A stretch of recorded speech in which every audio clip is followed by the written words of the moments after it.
Hey, Ed Ballou back in Sugar Grove, home of the 2009 Green Community Movement. Today we're at the Village Municipal Center and I'm going to show you how to install an Aquascape rain barrel.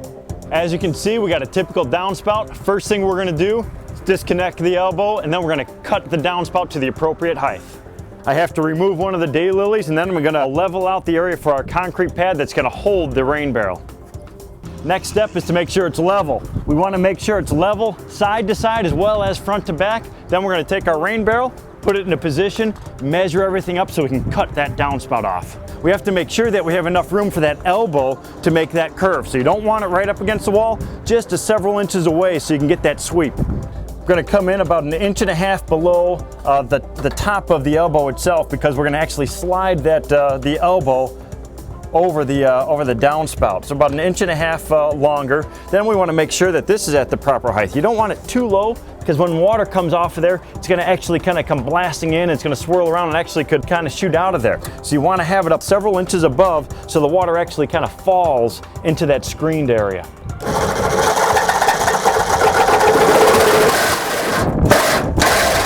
Now that we've cut off our downspout, next step is to reposition our elbow. We're basically just going to slide this right back over. I'm going to drill a couple holes to hold the elbow in place.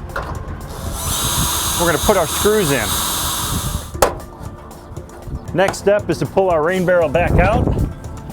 We're going to prepare it now with our overflow so that extra water could keep going down the original path, and then we're going to also hook up our spigot so we have access to the water.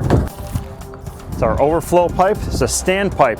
This is going to fill up. It's going to get positioned down in the bottom. When the barrel fills itself up, that water is going to go back down inside of this 1.5 inch pipe. It comes out this hole down here on the bottom.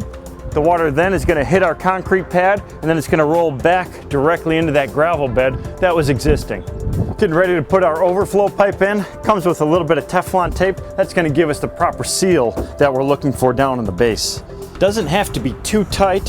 You want to make sure it's going to hold, but the key is also you have to remember this is going to be removed during the winter time. We want to make sure during the winter that the water and ice and everything doesn't build up inside the rain barrel. So that'll allow this barrel to only get filled up right down in the very bottom. Next step is to hook up our elbow. This is going to get inserted right down into the bulkhead at the bottom of the rain barrel. This is going to take the excess water during the overflow, and this gives us the ability to direct it into the proper location. Final step in our component installation is to install our brass spigot. This allows us access to the stored water. We're going to use a little bit of Teflon tape to give us the watertight seal that we're looking for. Now that we have all of our components installed, we're going to reposition the lid on top. We're going to put these little zip ties on the outside perimeter. This is going to lock the lid in position. Then the final thing, we're going to poke a couple holes in the top of the lid to allow drainage for our planting pocket. Then we'll install those plants. One thing that makes the Aquascape rain barrel different is the planting pocket. You could start out with a small plant if you desire, or bam, instant gratification. Drop that in. We're ready for the rain.